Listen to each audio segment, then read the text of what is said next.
आशा उषा आशा सहयोगिनी संयुक्त मोर्चा जिला अध्यक्ष चिंता चौहान के नेतृत्व में अपनी 13 सूत्री मांगों को लेकर सीहोर स्थानीय सीएमएचओ जिला कार्यालय के सामने अनिश्चितकालीन हड़ताल पर हैं।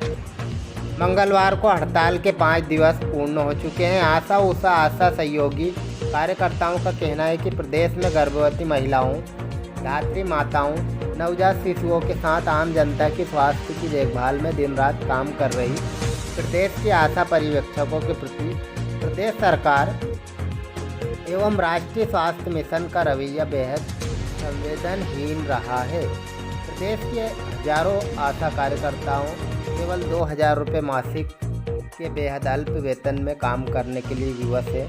वे भी केंद्र सरकार द्वारा देय है। अन्य राज्य सरकारें आशा एवं पर्यवेक्षकों को वर्षों से अपनी ओर से अतिरिक्त वेतन देकर राहत पहुंचा रही है, लेकिन मध्य प्रदेश सरकार पिछले 16 वर्षों से अपनी ओर से आशा उषा पर्यवेक्षकों को कुछ भी नहीं दे रही है।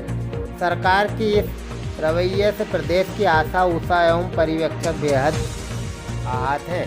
सरकार के इस रवैये के खिलाफ न्यायपूर्ण वेतन की मांग को लेकर प्रदेश की आशा उषा पर्यवेक्षक लगातार संघर्ष में है, लेकिन सरकार उनकी न्यायपूर्ण मांग की लगातार अनदेखी कर रही है। प्रदेश के बजट से और कर्ज लेकर भी विभिन्न मदों में हजार करोड़ रुपए खर्च करने वाली राज्य सरकार स्वास्थ्य विभाग के अभियान में अति महत्वपूर्ण भूमिका निभाने वाली आशा उषा पर्यवेक्षकों के परिवार की जिंदगी का लगातार उपेक्षा कर रही है।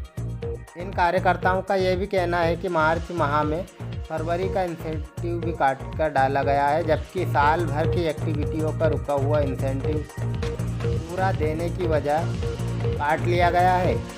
विभाग का ऐसा रवैया ये स्पष्ट करता है कि कार्यकर्ताओं का केवल और केवल शोषण हो रहा है। इनका यह भी कहना है कि अतिरिक्त काम के लिए तो दबाव बनाया जाता है, नहीं करने पर कार्यकर्ताओं के विरुद्ध कार्रवाई करने की धमकी दी जाती है। प्रदेश सरकार के इस अमानवीय रवैया से त्रस्त होकर देश की बहुमत आशा उषा पर्यवेक्षकों का प्रतिनिधित्व करने वाला मध्य प्रदेश आशा सहयोगी श्रमिक संघ द्वारा 15 मार्च 2023 से प्रदेशव्यापी अनिश्चितकालीन काम बंद हड़ताल का निर्णय लेकर 27 फरवरी को शासन को सूचना प्रेषित किया था। फिर भी सरकार की ओर से कोई कदम नहीं उठाया जाना आश्चर्यजनक है। इस हड़ताल से प्रदेश की मैदानी स्वास्थ्य सेवाएं पूरी तरह प्रभावित होगी। ये प्रदेश की आशा उषा पर्यवेक्षकों को भी आर्थिक नुकसान का सामना करना पड़ेगा। शासकीय अधिकारियों के अधीन एवं देखरेख में काम कर रही आशा उषा पर्यवेक्षक को सरकार कर्मचारी माने ना माने, लेकिन सच्चाई यह है कि प्रदेश की वे कर्मचारी के रूप में काम कर रही है और कर्मचारी के रूप में सरकार और विभाग उनसे काम ले रही है। इस तरह इस काम के एवज में न्यूनतम वेतन का भुगतान सुनिश्चित करने का नैतिक एवं वैधानिक जिम्मेदारी सरकार की है। इस वैधानिक जिम्मेदारी को पूरा कर न्यायपूर्ण वेतन दिए जाने की मांग को लेकर आशा उषा आशा सहयोगी कार्यकर्ता हड़ताल पर दिन को मंगलवार को 7 दिवस, परंतु विभाग के अधिकारी अभी तक कोई भी सुध नहीं ली है। इन कार्यकर्ताओं ने आज हड़ताल स्थल से रैली निकालकर थालियां बजाते हुए एवं नारे लगाते हुए कलेक्ट्रेट कार्यालय पहुंची, जहां पर अपनी 13 सूत्री मांगों को लेकर ज्ञापन सौंपा। अलर्ट न्यूज़ मध्य प्रदेश के लिए सीहोर से अजब सिंह नागर की रिपोर्ट। प्रदेश की तमाम खबरों को देखने के लिए चैनल को सब्सक्राइब जरूर करें और बेल आइकन का बटन दबाएं। खबर को अधिक से अधिक शेयर करें। मेरा नाम अंगूरी बरेठा है। मैं ग्राम निपानिया कला से हूँ, ब्लॉक शामपुर, और मैं संगठन में सदस्य हूँ, का काम अभी कर रही हूँ। हम आशा बहनें 84,000 आशा बहनें जो काम कर रही है 2000 में। कलेक्टर साहब हुआ, कोई जो भी अधिकारी हुआ, एनएम हुई, सीएचओ हुई, बीएमओ हो, जो भी हो, हर अधिकारी कहते हैं ये आदेश है, ये आदेश है। हर आदेश पे हम लोगों से काम तो करवाया जाता है, लेकिन तनख्वाह सिर्फ 2100 रुपये देकर। मैं ये पूछना चाहती हूँ अधिकारियों से, हर एक अधिकारियों से, और खास करके कलेक्टर साहब जी से, कि 2100 रुपये मैं देती हूँ, 2100 रुपये मैं देती हूँ, और वो अपने घर का राशन भर के और अपना 1 महीने का गुजारा करके दिखाए। मैं खुद 2100 रुपये अपने खाते से डालकर कलेक्टर साहब को देती हूँ कि 1 महीने वो अपना घर और अपना महीना और अपने बच्चों को पाल के दिखाए। इसके बाद हम आशाओं के बारे में सोचें और हम किस स्थिति से गुजर रहे हैं। आज भी मैं गांव से चलकर आई हूँ, 50 फोन मेरे पास आए हैं कि नहीं, मंत्री जी का, प्रधानमंत्री जी का, मोदी जी का, शिवराज सिंह जी का चल रहा है ज्ञापन, यहाँ पे लाइव आ रहा है लाडली बहना योजना का, उसमें तुम्हें रुको, तुम काम करो। मैंने कहा मैं हड़ताल पे हूँ, तो किस उस पे हड़ताल पे हो? और इसके बाद गांव के जो सरपंच है उन्होंने बोला कि लिख के दे दो। मैंने कहा ठीक है, मैं लिख के दे दूंगी कि मैं हड़ताल पे हूँ। अरे कि कौन सा, हमने तो तुम्हें बनाया है। हमें हर तरह की धमकी दी थी। मैंने कहा कि एक लेटर और बना दो और आज मुझे हटा दो, ये कहकर और मैं यहाँ पर आई हूँ।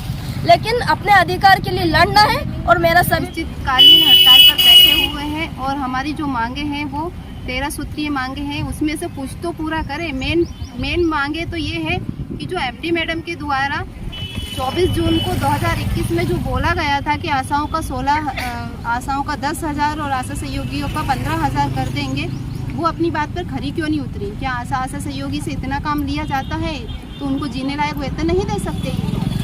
दूसरा, हम लोगों को हर जमीनी स्तर से काम दिया जाता है। सरपंच, सेक्रेटरी का ग्राम पंचायत का जो कार्य होता है वो भी आशा का नाम देकर उसके नाम से इशू करवा दिया जाता है कि कलेक्टर साहब का सख्त आदेश है, आपको कार्य करना होगा। और उस कार्य के बदले में आशा को कुछ नहीं दिया जाता, आशा सहयोगी को कुछ नहीं दिया जाता। आशा सहयोगी एक सहयोगी 15-15 गाँव का भ्रमण करती है महीने में। उसके बदले में आशा को क्या है, आशा और आशा सहयोगी को क्या है, आशा को जीने लायक 2,000 रुपये और आशा सहयोगी को 10,000 रुपये पेट्रोल सहित। तो क्या इतने में होता है गुजारा इस महंगाई के ज़माने में? तो मैं सरकार से ये निवेदन करती हूँ कि हम लोगों को जीने लायक वेतन दे, तो हमें इस काम पे रखें। नहीं तो भले ही सारी आशा सहयोगी बहनों को घर पे बिठा दे, हम हमारे घर पे मेहनत करके खा लेंगे, मगर ऐसी नौकरी से किस मतलब की नौकरी है ये जो जिसमें कोई मतलब ही नहीं रहे या जीने लायक पैसे नहीं है।